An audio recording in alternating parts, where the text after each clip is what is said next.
You know, this actually might be the final episode. This might be it. Might be over. There might not be no more Yuki Yuna after this. No more. That is it. And if that was the case, I'm satisfied. I'm not displeased or anything. They wrap everything up that needs to be. There's some things I wish they could have extended, but there's probably the best deal they could have gotten. I'm pretty sure the creators would want a better a better story to be told for some of these side stories. But this is the best that they could get. And you know what? I'll take it. I'll take it and I'll run with it, and I'm glad I did. I enjoyed the series. The last episode, it was just needed because even though it didn't really tell much of a side story or anything like that, it was mainly straightforward. It didn't have much impact of the last episode of season two, but nonetheless, it was still okay. Not as good as the last one of season two, but I gotta let that go. But they made up for it for a better closure ending, a nice epilogue. Imagine if almost every anime could have a nice epilogue. Well, ones that need one, anyways, where you see a nice, well detailed epilogue. Not just a montage towards the end, but an actual good one where you see the characters, what they're doing, what they're up to, their thoughts, their opinions, all that stuff. The change, their actions that cause the change of the world, all of that was to be shown. This episode did that.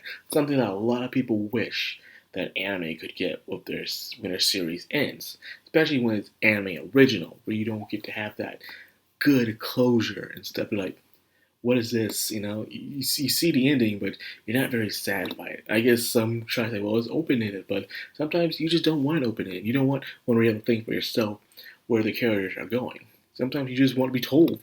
That's one of the story sometimes. Yes, some stories are more impactful when you have to think about the ending for yourself, but some people sometimes don't want that. All determines on a story, and this one was best to have that kind of ending that it was given, you know, where you see the girls in what they've been through. Especially, it was mainly targeted with Yuna and Sonochi, mainly.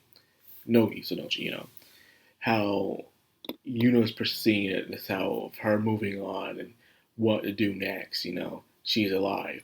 This time no one had to be sacrificed. No one had to suffer in order to have their happy ending. They could have that true happy ending. They fought for it. In most anime manga you watch and read, they just automatically get that happy ending.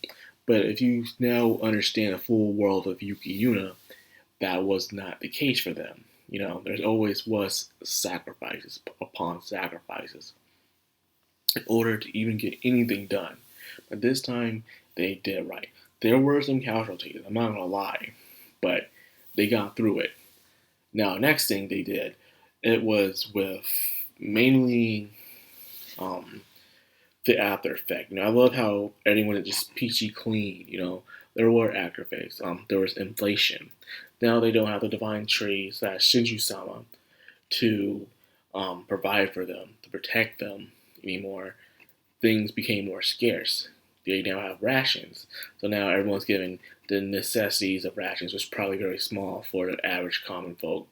And the higher ups, such as the Taisha, are giving themselves, and the rich people are giving themselves bigger portions, more than they actually need.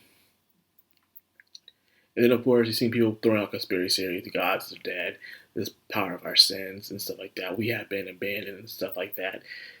And stuff like that's going to happen, lies, rumors. People are wondering that maybe people on the mainland were alive the entire time. But then Sonochi came out and said, nah, everyone on the mainland is dead. Everyone outside, or where they're at, is dead. Everything but the good thing is that things are slowly returning back to the way it is. It's going to take some time. And you can see the other things are happening, such as the Taisha picking up remnants of the divine tree, touching it, and seeing that there's still some power left, remnants of the power, leaving an open ending where it's mainly to do with the Taisha and their corruption. They could do this if they wanted to. I guess Takahiro did that to show that, yeah, if I ever want to go back to Yuki Yuna, which is, believe it or not, is still his bread and butter in Japan, compared to the other stories he makes, Yuki Yuna is the only one where it's still going on and on with the fandom and stuff, with the most support. Even though Gami got killed, which was extremely popular here in America, Yuki Yuna is his main source material that he needs. Now, that being said, I did like the part with Sonochi, how, despite how playful and goofy she acts, part of her really has extreme malice towards Taisha. If you haven't noticed, in season 2, every time she visits Taisha, she always had a serious, cold, dead stare on her face. And I believe it's because of, it's not just an ancestral thing, because yes, it was her ancestor. My theory still is the fact that Nogi from the Nogi is a hero is still the same Nogi as they've been reincarnated, but they're still their own person. So Nogi has that feeling, that source of resentment for these people who've become corrupted over time and became crazy and drunk on power, just manipulating everybody and making these girls suffer over and over again. She has some sort of, resentment towards them. And Yuna asked her former sensei, Aki, to help her to, to take over the Taisha. What she really wanted to do was to go in there and just take down Taisha. Because they didn't know what else to do with the Hero Club. Still, even though they were in middle school, she's like, nah, man, let's take down the Taisha. Let's take these suckers down, which is their government. But they're just kids. Let's just be kids for now, is what Iski, who is the new leader of the Hero Club, said. Let's just be kids for now. We did everything through violence, but this time let's try not to do violence in this new world. Let's try to do it a different way.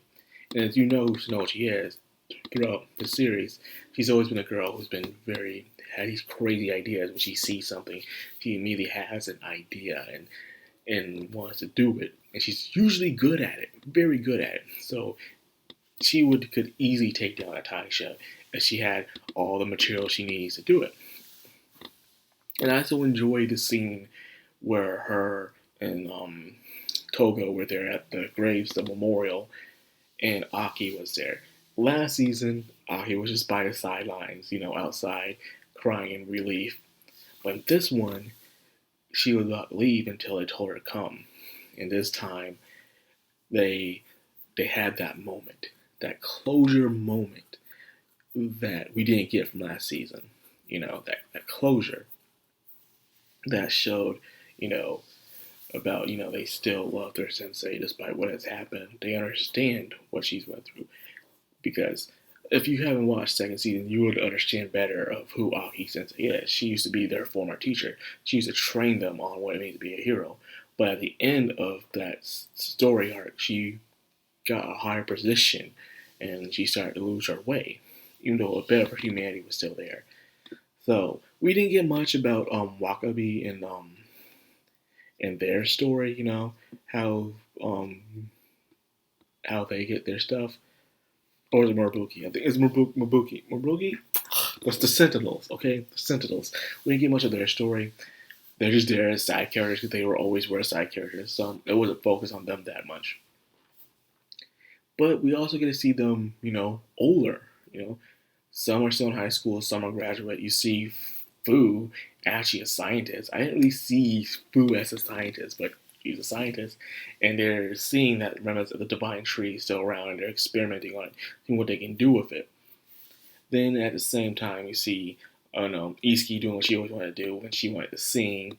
Karen is the captain, and Yuna and Togo, they're scouts. They're searching the area, seeing what's inhabitable, what can be there. I guess they had a guide encounter, which is a thing that tells you if there's any sense of radiation around that they do, so they have to be very careful. And of course, a lot of people are saying, yo, this is like The Last of Us.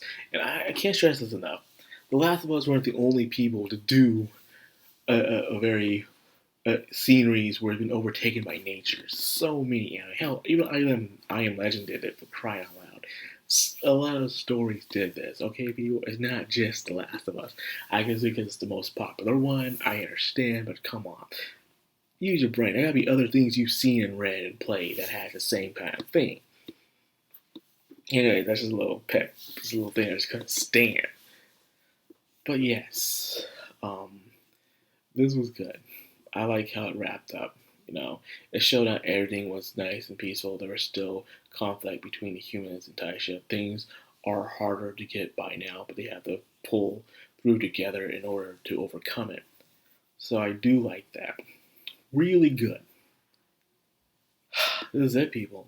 This is it. I'm still pondering here. Like, this is the last part I may have ever see of Yuki Yuna. I did order Yuki Yuna statue. It should be on his way probably next week or the week after. Probably the week after. But this is the last we'll see of Yuki Yuna, man. I gotta admit, I'm a little sad. Because we've been through this series for years. I remember first watching 2013 or something. I think it was 2013 when I first came over. Was it 15, 16? I can't remember. Probably 15. And then the thing came out there in 2017, or was it 16? The movies came out. The movies came out in 2016. Second season came out in 2017. Then there's little shorts, of course, and then finally, season 3. What a ride! What a ride, man! I really gotta say, this definitely is my favorite Magical Girl series, right next to Nonoha, which I need to make a video about one day of a much watched, but I need to stop being lazy. So anyways, I got this video. Yeah, it's been a nice ride with you guys. So if you enjoyed this video, please like it. I am deep dark in the algorithm. I know I was already dark in the algorithm before, but now it's even darker, man. No one can see my videos anymore. And I'm like, well, if that happens, I guess that happens.